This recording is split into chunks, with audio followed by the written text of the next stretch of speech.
Welcome back, Couchies. We have a juicy episode for you today. Tom Sandoval finally opens up about the Scandoval, and he played victim the entire time. According to Tom, Ariana actually was the one that forced him to cheat on her. We have questions. We do indeed. And that's not all that happened. We finally get to witness Scheana's wedding and the aftermath of Raquel and Schwartz's kiss. And let us tell you, it's not looking good for Schwartzy. So without any further ado, let's get into Tom's cringeworthy interview.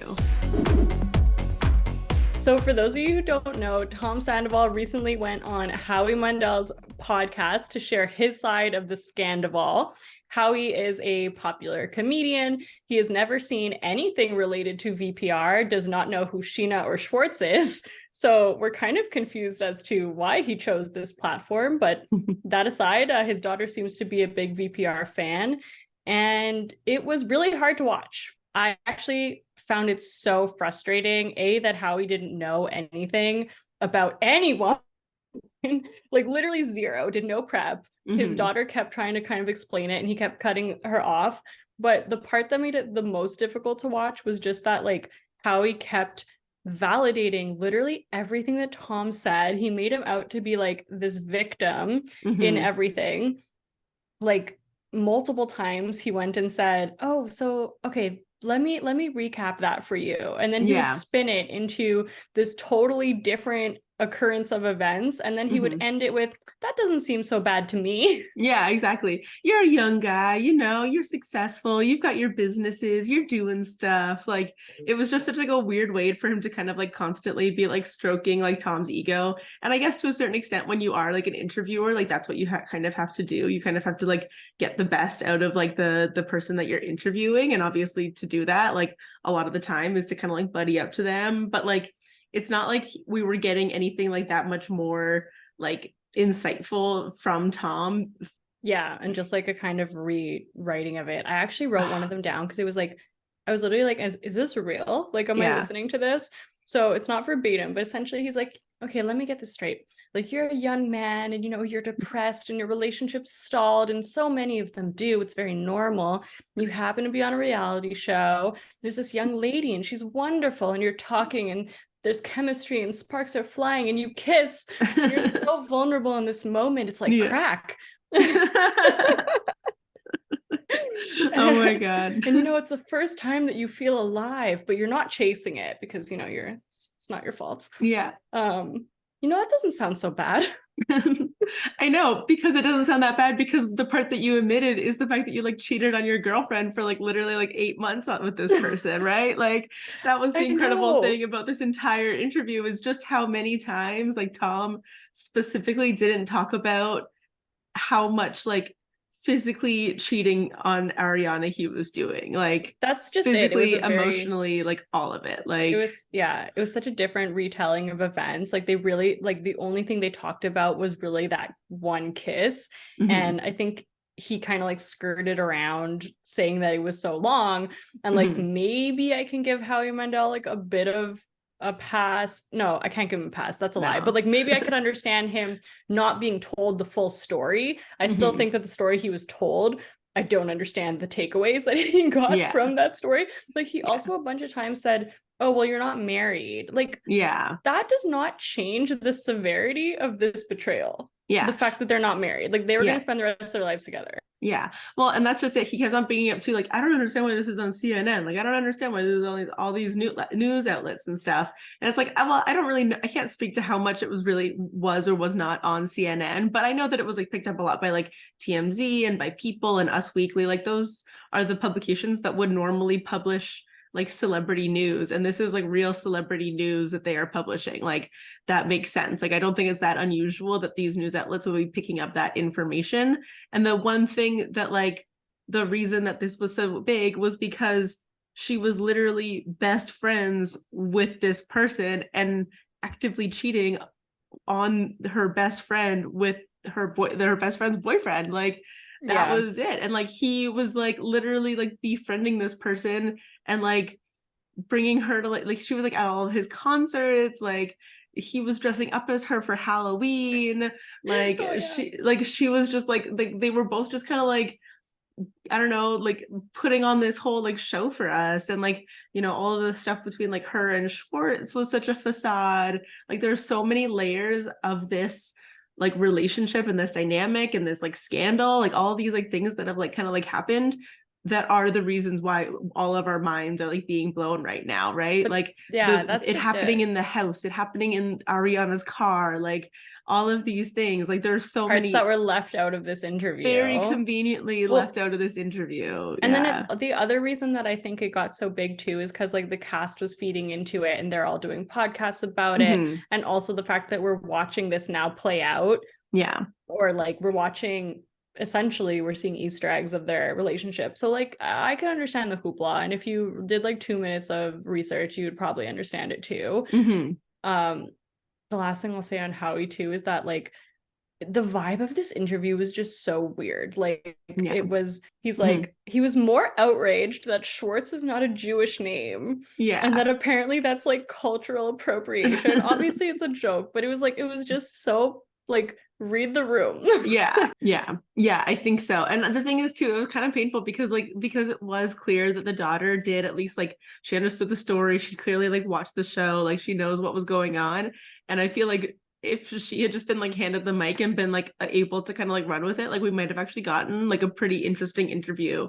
I was also surprised because I thought that on Sandoval's first interview, he would come out and be like super remorseful and maybe try to like play to the audience and like regain a little bit of like that like trust and admiration. And instead, he basically used the entire thing to cast doubt on Ariana and like almost pretty much shift blame onto her and just play victim for like over an hour. I know. That was the kind of like most infuriating part. I feel like he just tried to come across like so like rational and like make it sound like everything that he did, all of the efforts that he put in were like so positive, and he was really trying, and she was the one that was stubborn and resistant, and now she's going to come through and she's going to be like such a good partner to the next person, and like oh my god, that was so wild. That was so crazy. Him being like, oh, whoever gets this version of her, yeah, exactly, this good version that I didn't get. I didn't so get this lucky. version of her. I know, exactly. And I just like, I hated his portrayal of her like the entire time. Like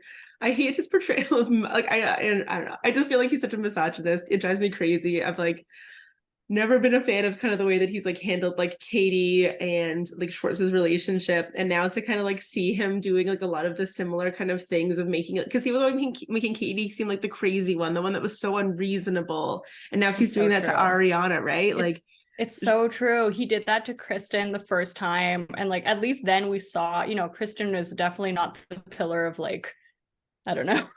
Kristen was like going through calmness. Stuff. Kristen was going through stuff. She was not in a great place. Like it's 100%, like it was a lot more murky back then, especially for us to watch, like as like early, like what we would have been in like our early 20s, maybe some of us would have been our teens, like, like whenever we were watching that, like the world was also very different, and how we kind of like handled a lot of those things was very different. And now like just we see things like so much more clearly. We all have our like frontal lobes like fully developed or whatever.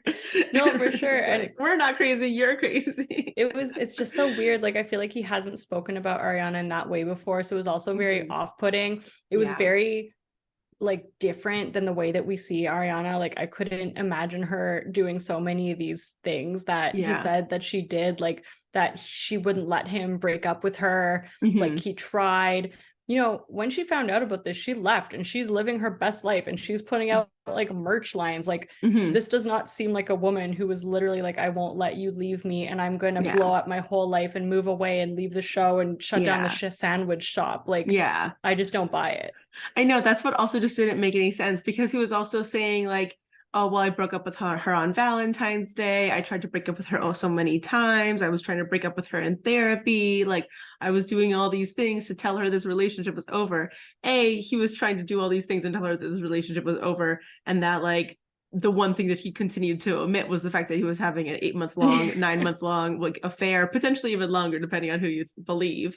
But then he was also just like, well, so if you broke up with her on Valentine's Day, then like, why was she at your show, like literally like filming you when she found out? Because that's the version of the events that we have right now, is that like she was at his show filming him like performing when she found out and saw these videos like on his phone or whatever. So like, why would she be doing that if you guys were broken up?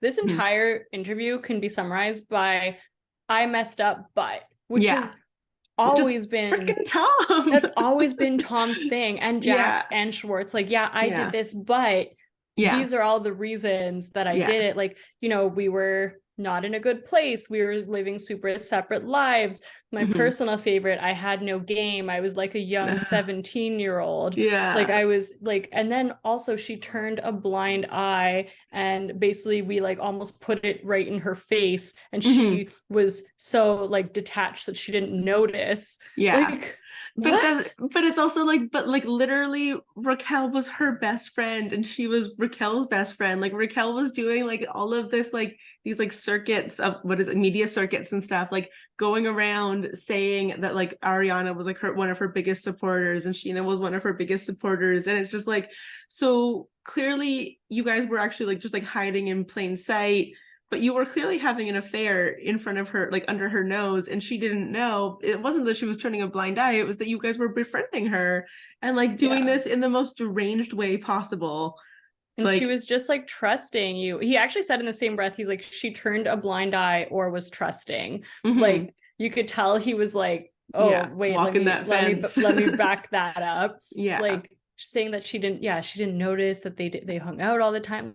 That's pretty much blaming her, like being like, I gave her all the signs to tell her I was cheating and she didn't pick up what I was putting down. Yeah, exactly. And like I was literally like paying a therapist to be there so that like I could break up with her and like have like proof of be like, see, I broke up with her. Like I was trying to put in the work, and then like that way, like when the season finally aired and like they were actually broken up, like he could be like, look, their relationship wasn't working. Like he could point back to something to show that their relationship wasn't working and that they tried to fix it, when in reality what he was doing is he was using a therapist as a cover so that he could like continue to have his relationship with Raquel, right? Like that's it. And the way that he also says like then she did like a complete like 180 and totally changed and was like amazing like after therapy makes me think that we're gonna see maybe a really good part of them on the show, and he's trying to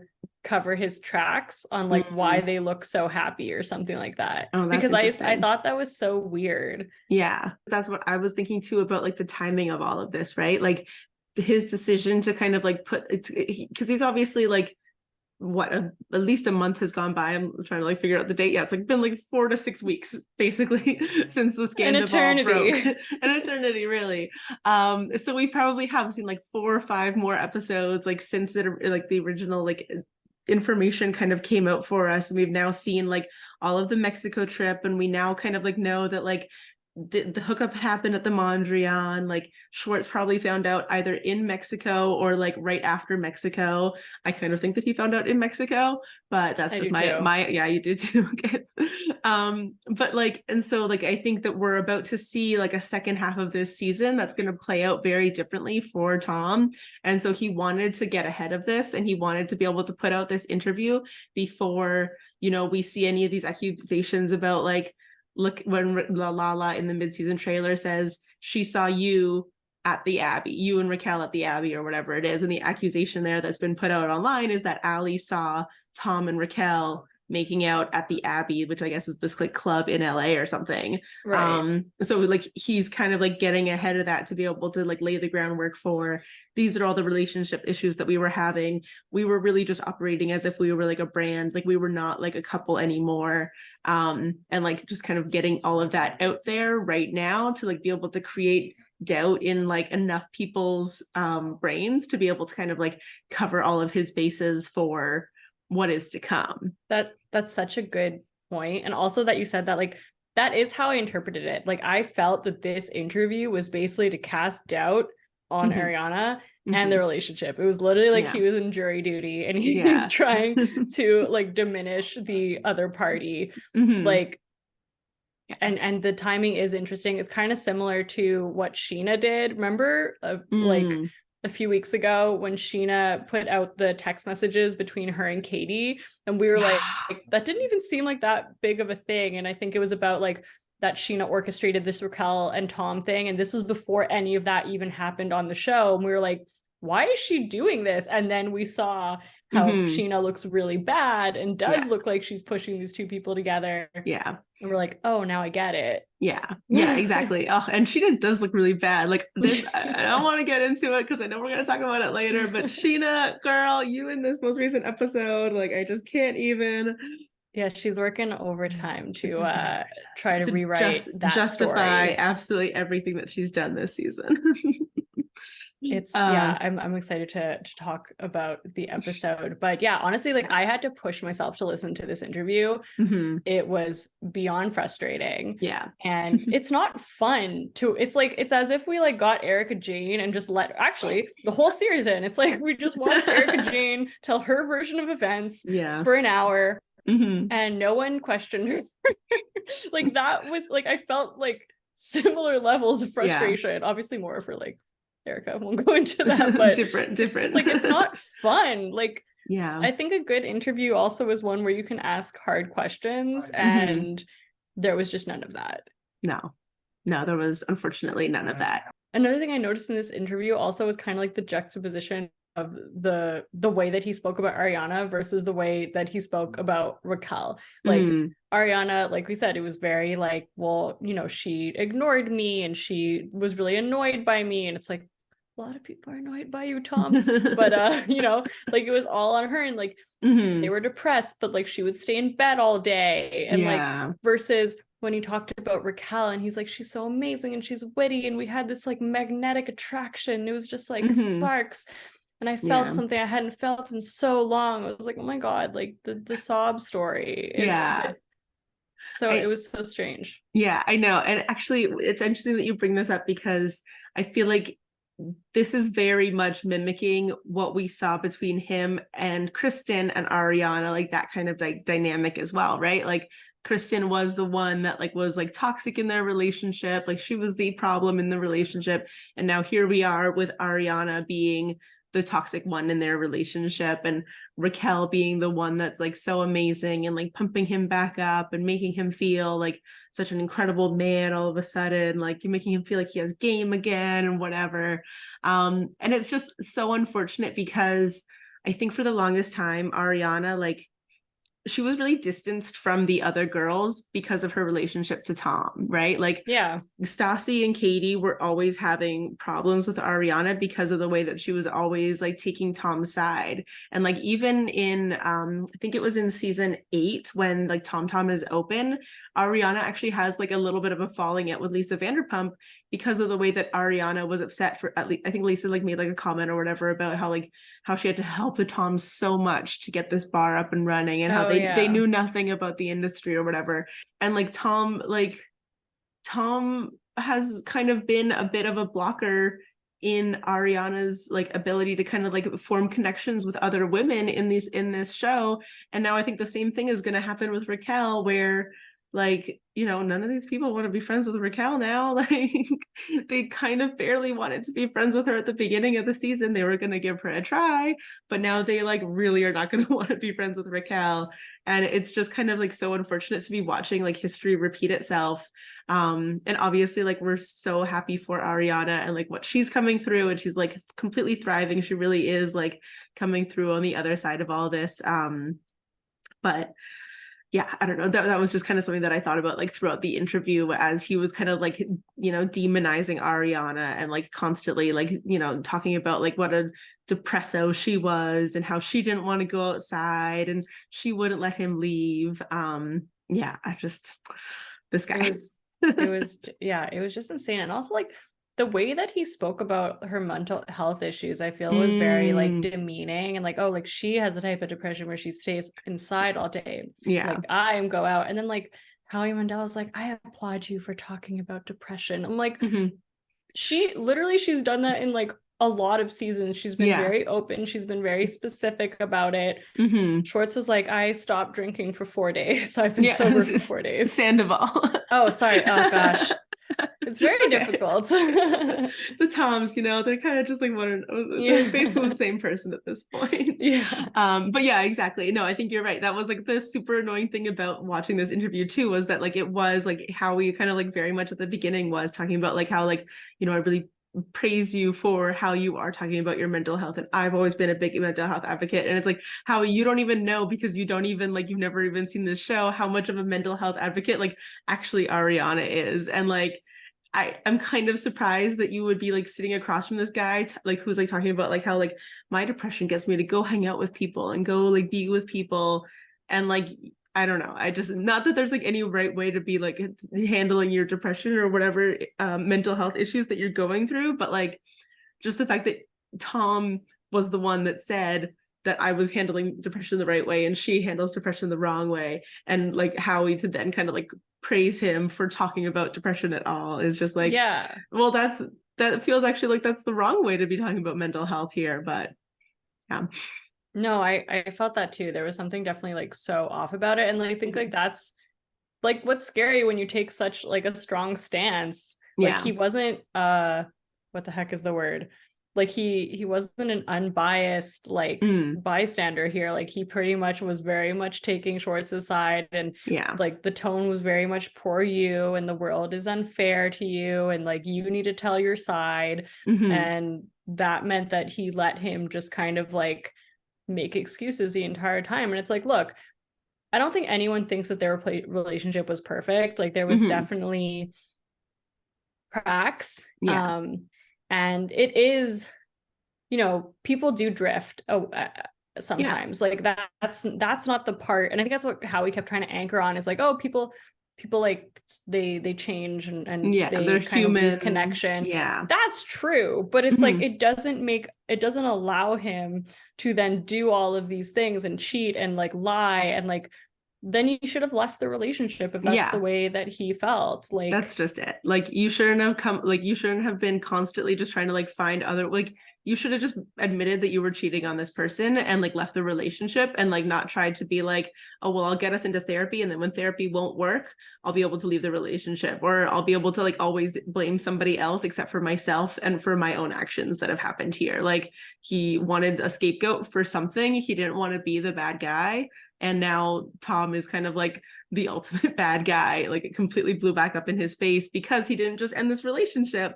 And honestly, Howie, like if you didn't want that, like if you don't want this to be a big deal, or if you didn't want this to be a big deal, you should have told your friend Mr. Sandoval over here, like you should have just broken up with her when you actually started cheating on her, and then it wouldn't have been this like big CNN news. It would have just been like nothing. And I think the daughter tried to say that, and then they just like kept like cutting her off. I wonder how Tom Sandoval thinks that interview went, because obviously he went on it with an intent to do something, and I'm just surprised that he's not able to, or like his team, if he has a team, doesn't have, you know, wasn't telling him that he should go in there and be remorseful. But I think so. This is actually, and this is okay. So this is the new term that I've come across on TikTok, and it's called performative rationality. And it's kind of like, and I think that this is something that like Tom Sandoval like engages in often in like Vanderpump Rules, as I try to like kind of like do like a little bit of a rewatch, is that he's like constantly like if you become the kind of like the silent party in the group, and you become like kind of like the rational party in the argument or whatever, you by proxy like win the argument. And I think that that's what he was trying to achieve here, was that he was trying to come across as like the rational, cool, calm and collected figure, because we know now, especially from Schwartz's Watch What Happens live interview, that Ariana does blow up at the reunion, and that she does go after these two people. And so now for like him to be able to kind of like sit back and be able to like very calmly like explain like these are the issues that were in our relationship, he kind of like gets that upper hand, so to speak, in this whole thing. I mean that's an interesting take. I don't think that he accomplished that, if that's what it was. But he still did get like pretty heated about certain things, but it was like more the way that he's being treated, and that part's unfair, and everything else was very, like you said, like calm and cool and collected. Exactly. Yeah. Well, let us know what you guys thought. Did you watch it? Were you able to get till the end? I hope for your sakes that you didn't. But Tom Sandoval is not the only Tom that has problems taking accountability for his actions. And we're going to get into the most recent episode of Vanderpump Rules. But first, we just have to say a huge thank you to the Couchwife community. We've gained 50 subs over the last 2 weeks. We were really feeling the love, and that's all thanks to you. So thank you so much for subscribing. So with that in mind, please be sure to like and subscribe if you haven't already. We want to make it to a BravoCon, and we need to kind of have about 1,000 subscribers to really justify ourselves going. Just a little bit more. Just a little bit more. Just a couple more. Wait, so we finally made it to Scheana's wedding on this episode of Vanderpump Rules, and the even higher anticipated aftermath of Tom Schwartz and Raquel's really cringeworthy kiss. And yeah, Tom is really following in Tom Sandoval's footsteps and also can't take accountability for his actions in this entire episode. Mm-hmm. Yeah, that was really unfortunate. I just feel like this was such a hard episode to watch, and I feel like I say that like so many episodes now. But like, I was really proud of Katie. I just want to put that out there, like right at the beginning. Like, I was so proud of Katie with kind of how she handled it. Like, I just think that she's really grown so much. I know that she still did like her rage text or whatever at the beginning of this, but the I don't know, just kind of like her like really like putting down like clear boundaries between like her and Schwartz, and like being like, no, this is like done. Like, you have killed the thing that like was still like between us. Like, this is 100% over. And I don't know, I was a little inspired in that moment with just like how she handled that, and I thought it was great. No, I know. I feel the same way. I feel like Tom, that like we're really starting to see how far he tries to test his like charming, silly, playing dumb shtick. Mm-hmm. And it's worked for so many seasons, as we've been saying, and like it's really not working anymore. And I don't think he's figuring that out. Yeah. Like, especially when weirdest thing is he like hooks he makes out with Cal. It was like so forced and awkward, and we're very upset that we had to see it. And then he literally goes like, oh my god, Katie's gonna be so mad, I kind of want to go see her right now. Yeah. Like, and just I guess rub her face in it. And then we later find out through Tom Sandoval's interview with Howie Mandel that apparently he wasn't even super into Raquel, and he more just wanted to like shove it to the man. And I think the man is Katie. Yeah. And Tom Sandoval is proud of this. Yeah, I know. And their whole like shtick throughout the episode of like, we're anti-establishment, like, and like it's Katie's fault. Like, it's the same kind of thing as like what Tom Sandoval does in this Howie Mandel interview, where it's like, it was Ariana's fault that I cheated on her. It's like, it was Katie's fault that I kissed Raquel. Yeah, like, she made it a forbidden fruit. I am a small child, and I now need to do that. And like, because they had like that verbal agreement, right, that they like wouldn't hook up with anybody else in the friend group. And like, why would you make the agreement and then be like, well, you made that agreement for me, and I'm now not responsible for what I did because you actually made me want to make out with people by like setting up that boundary. Like, well, yeah. And I think what he said was like, oh, Katie made a lot of rules in our relationship, and this is kind of me like saying like F you to the rules. And like literally this was like an act of rebellion, I guess. Yeah. And you know what, like I said, like there's definitely been times I think that Katie did kind of respect some type of like blind loyalty to her. You can argue those types of things of her in the past. Yeah. But I don't think it's fair to actually, it's definitely not fair to then kind of like take all this aggression that I guess he had on her out in this way. Like she said, like this was humiliating. Like he did this in a very public place. Yeah. All of the friends saw, like people cheered. It was just like, it was really heartless. And the fact that he even went up to her and then tried to act dumb. And I think when she's like, this is like over, like we're done, and he's like, how far over, or something like that. Like he just kept saying things to try to like test the boundaries, and she was like, you're pathetic. What did she say? She's like, I think you're pathetic. I think you're pathetic. I think you're a drunk, and I think you're a loser. Yeah. Like, I want that like tattooed on my forehead. And he was like, oh my god, you hold on to so much like toxicity. I know. I was like, go. I'm sure it's like, how dare you? Just like self-bleeped myself. But like I just can't like that. And even I was so upset with Brock and like his whole like, and I know this is like a tangent, but like his whole like, oh, we were just happy for Schwartz. It's just like, are you serious? Like this is your guys' version of like being happy for Schwartz. Like I just the blind like loyalty of like Bros. men in this friend group. Yeah, like it's just it drives me crazy, and the fact that like none of them see it, and like I'm actually kind of surprised because like I don't know. I've always had mixed feelings about Lala. Like I really appreciate how like she talks big game. I think that's kind of like fun and enjoyable for like a reality TV show. But I really appreciated her like coming to Katie's defense like in this episode because I don't know, just like her like response to Brock and her response to Scheana and like the fact that like literally nobody else like Ariana and we're all team Ariana, but like Ariana didn't even like stick up for Katie at this point, and like Katie's technically supposed to be like her business partner. Like I don't know, maybe in the same situation like I wouldn't have said anything either to Raquel or Scheana when they're like telling me that like this makeout happened, and like maybe I would have like waited to choose like a different time or a different place, but like just the fact that like Lala was kind of like the only person that like really like even I was kind of upset with Christina Kelly in that moment when they are at the sushi restaurant and Schwartz kind of like just like comes in and like starts yelling at Katie, like saying that she is toxic. I would have been like, I literally, if this was my best friend, I would have like stood up and like shoved him and been like, you are leaving now. Like you don't get to stay here anymore. It's so true. And Christina like, Kelly usually does really go to bat for the girls. You're right. I think it was good that Lala stood up to it. I always just wonder how much of the Lala thing is actually her being a good friend and is versus her hating Raquel and being like, see, she did this, she's garbage. Like I definitely think there's like some various motivators in that kind of thing. But yeah, and Ariana, you could see it in her face, like especially when they switched that Raquel's like, oh, what if I walk down the aisle with Tom? Like just that point you're being like straight up messy. Like you're just being a bee.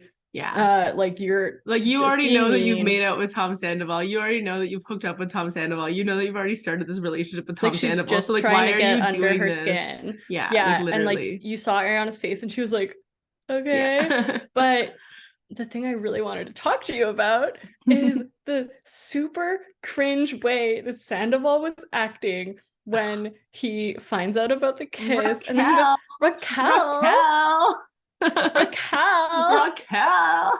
And it just, to me, it just screamed like, oh my God, how do I pretend that I am not hooking up with this person and I'm going to act like I'm so cool, but then like overshot it into like creepy. Yeah, it was so weird. Here's Schwartz's room key.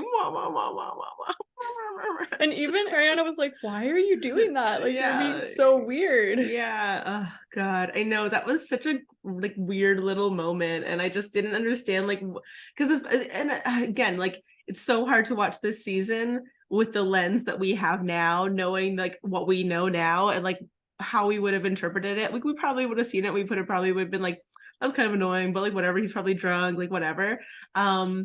But now that we're watching it, knowing that they've already like hooked up and stuff, like how are we supposed to read that, right? Like why are you like taunting her in that kind of like weird way? It's so strange. Kind of like baiting her, teasing her, like in front of your girlfriend. Like is this kind of like a weird like mind trick, or I don't know, like I just really don't know how to interpret that. Like, it was so weird. I literally had to like rewind it and I was like and show my boyfriend. I'm like, how weird is this? He like barely follows anything, but he's like, that's really weird. It's very weird.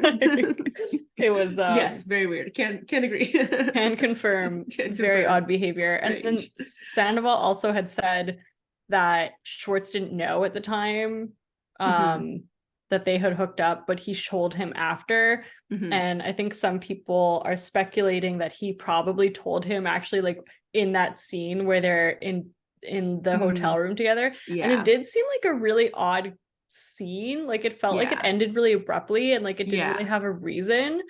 So I wonder if like that's when he told him. I think it has to be because I do want to go back and do kind of like probably like a second, third, fourth rewatch or whatever. Because just like I was like as I was watching the episode, I was trying to like think about like, okay, like what's Schwartz kind of like acting like now versus like a little bit later in the episode, like after the weddings happened, like when he was kind of like still a little bit like entertaining this like thing with like Raquel, like when they were at the was it Hitachi? Hitachi's a Hibachi. Hitachi is a camera company. Or is it cameras? I don't know. I think technology. they make like really big like construction like vehicles or something. But he was at like that like Hibachi, right? Hibachi, I think that's it. Restaurant. So they were still kind of like playing around, being a little bit goofy, like whatever. Versus like when they have the conversation after the wedding and he's like, yeah, so this is like clearly like not happening, right? And she was like, oh, okay, I guess this is like not happening. And it just kind of like felt like it was like a weird kind of conclusion to like get to, considering what we had seen earlier in the episode. So it was so strange too that like we talked about this before, but like this was the thing that was hyped up the whole season. Like this was such like a big event. And then for them to do it and like kiss and then be like, okay. And it's also weirder now knowing and going through like Raquel's interviews, like her talking head. Yeah. Side note, it's so funny that's just become like the standard way of saying the interviews is just the talking head. Yeah. But she like at this point that they're doing those interviews, she's very far down this affair. Yeah. And the work, like the cartwheels that this woman is doing to try to make it seem like she was actually interested in Schwartz. I think at one point she's like, you know, it was really like heartbreaking that he like didn't think anything of it and like he didn't want to pursue anything. And like now she's sad because Schwartz is being silly and like it's just like it's so weird. I know. And she was like all like upset by like the fact that he like high-fived her and just like all of it. You're right. It's so weird to watch it now in like this hindsight 2020 kind of world, where we're watching her interviews knowing that like she's fully into this like affair with the other Tom. She's in an affair with a Tom. It's just not that Tom. Too many Toms. But yeah, as I was watching this episode, I literally wrote down like neither of the Toms can take accountability for anything. Like that's always been their thing. And I think it's just showing up so much more now. The whole like Princess and the Toad comparison to that she was Schwartz in pageants. Like, what are you talking about? Like, I'm sorry. So this, I think, I don't know. I apologize if I already brought this up, but this whole thing where like the two Toms, like their portrayal of how they like got their mojo back from this relationship with Raquel. Oh my God, it's so weird to me, right? It's so weird to me that like they like the just this portrayal of like I as a 40-year-old man needed to hook up with a 28-year-old woman, maybe even 27. I don't know how old she was at this point.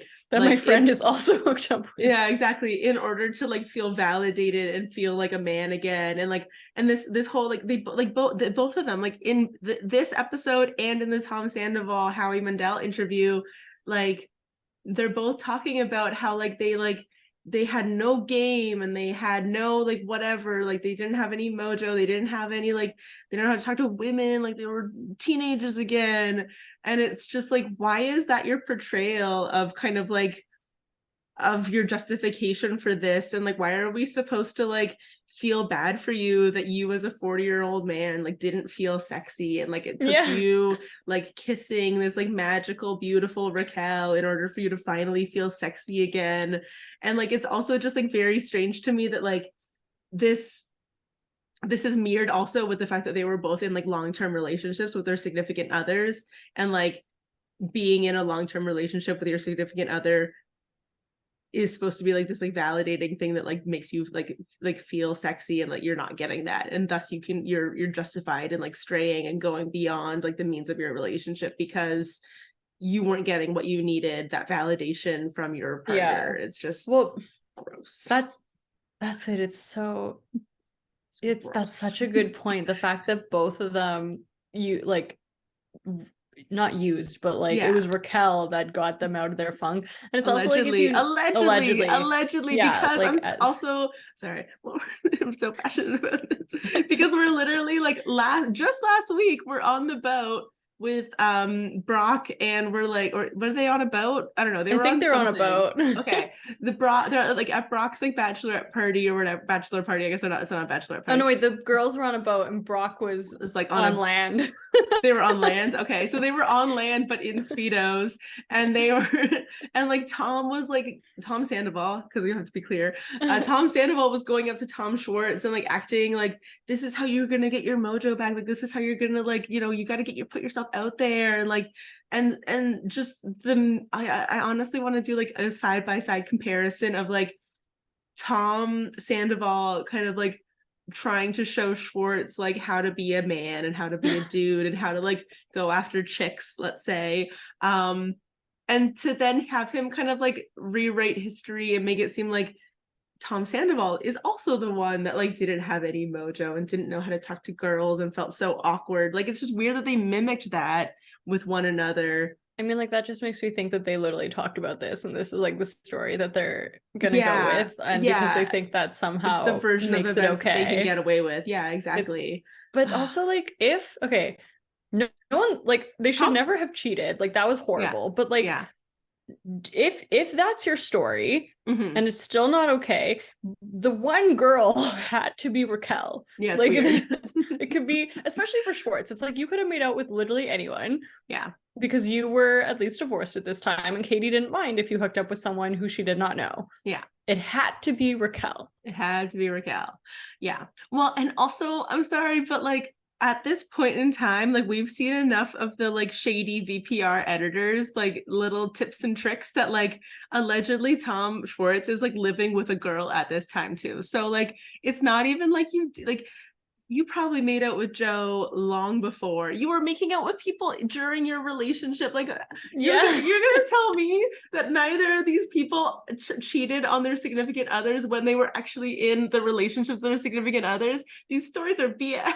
It's so true. It's like, well, I think so Katie literally commented on, I don't know what it was. Maybe it was someone's post, but they're basically being like, Tom saying like, oh, he doesn't know how to like interact with girls, he has no game, and she was like, well, he was able to figure it out while we were in a relationship, didn't have any problem when he was in a relationship. Yeah, exactly. God. It was all so much. And then poor not really poor Scheana, but like I did find it kind of comical that like she's gonna look back on this episode and it's like her wedding episode, and like it's always gonna be like interspersed with like this chaos and drama. I know.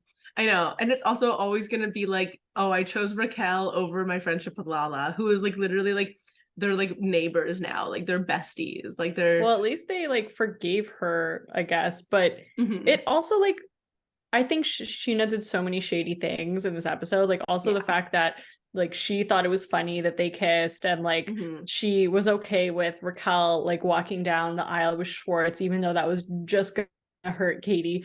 So she definitely has a lot to speak, like she has a lot to own up to. But the one thing that I will say is it is also very shitty that she didn't know these things, and Raquel is literally in her bridal party. Like Raquel is like now forever in all of her pictures that she is now covered with Lala's face. Photoshopped. Like, you know, like she's like, to find out this about a person who is like so much part of your wedding is also kind of shitty. Yeah, it's true. It is very shitty, and I do feel a little bit bad for Scheana for that. But I'm also like, well, maybe you shouldn't, like, I don't know, like to a certain extent, like your friends were like telling you that this person like was like bad news, and you also, Scheana, were being a bit bad news. Like, oh yeah, like she was super messy. And I'm definitely not saying that she is without fault in this, because like this whole episode was such a bad look for her,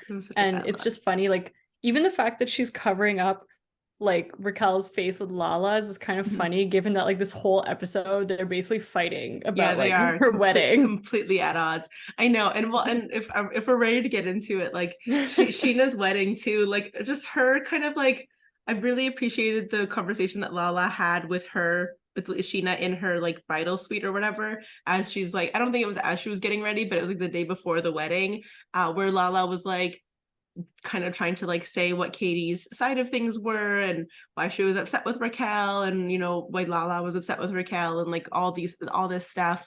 And she was also trying to explain her side of the story, where she's like, Scheana, I'm going through my own things in life, like I'm not going to be able to, you know, fully devote my time to you. I'm here to celebrate your wedding, yes, but like, and then Scheana's like, well, all I'm asking is that you spend the next 3 days of your life dedicated to me. I'm like, you're and okay, so I was like, I didn't realize until this episode that Lala wasn't a bridesmaid. That's like, what a lot of people are saying. Is it? Okay, because I was like, I had no idea.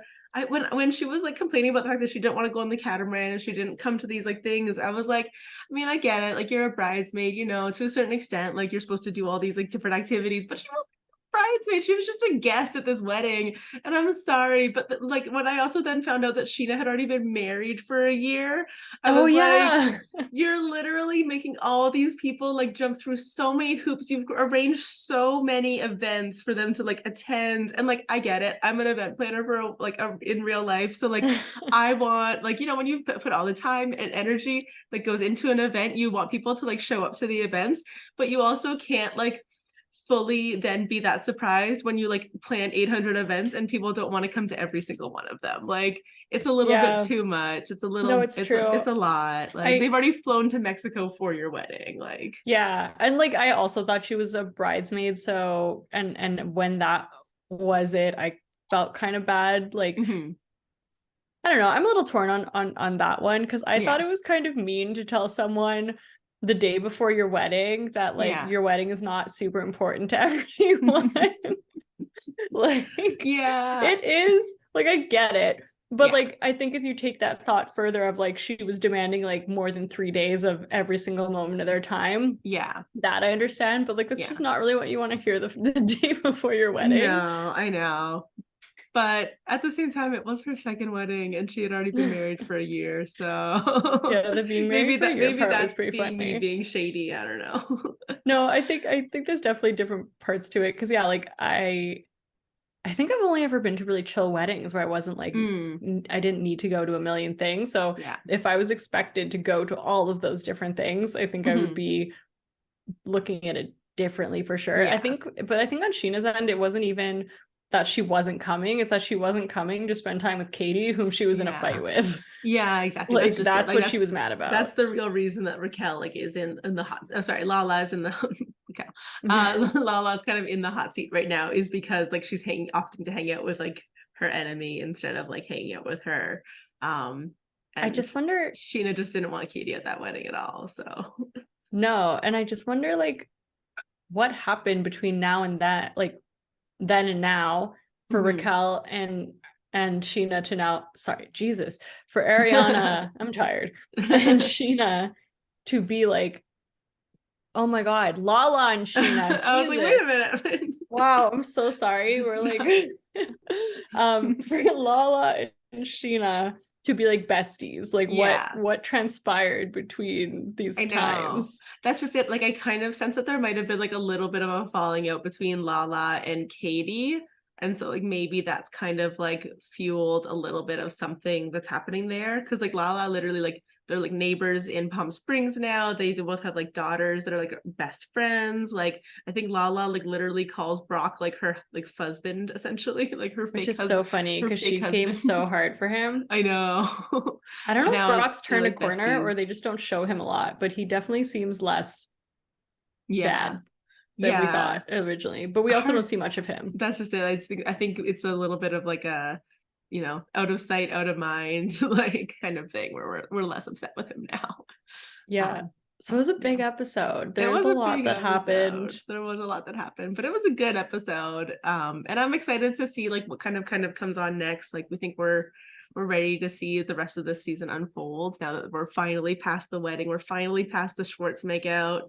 What else is there now? That's just it. Like that's kind of the exciting thing, is that there's a little bit of like a gap in between like what's going to happen for the rest of this season up to the part where we pick up for the like the second part of the season, right? Like the real the 2023 part of the season. Well, this is such a random thing, but Yeah. I also noticed that in the mid-season trailer, remember they had the scene of like Ariana skinny dipping? Yes. Yeah. And that was from this episode, but I feel Yeah. like in the mid-season trailer, it seemed like it was like a post Yeah. breakup Yes. like Yeah. moment. Yeah. Well, and now that she is post breakup, she's out there in Coachella getting her groove thing on. Yeah, there's a new man. She There's a new supposedly man's in is the world. making out with. It's very exciting. So you're not the only one who can do it, Sandoval. Exactly. Also, he's probably so crushed that she's out there at Coachella, which is supposed to be their like magical. And he can't be there. He would have been like booed out of Coachella. People threaten to pour beers on him. Yeah, exactly. Anyways, let us know what you guys think. Let us know what you thought about the episode in general, what you thought about the Tom Schwartz and Raquel kiss, and kind of how that's all played out now that Katie's finally reacting to it and she knows what's happened. And let us know what you thought about the wedding too. Are you feeling like that was the way to go? Is that what you would have done? Is that what I would have done? It did look really nice. It did look really nice. No, it was a beautiful wedding. Beautiful weddings are always beautiful, just not this one.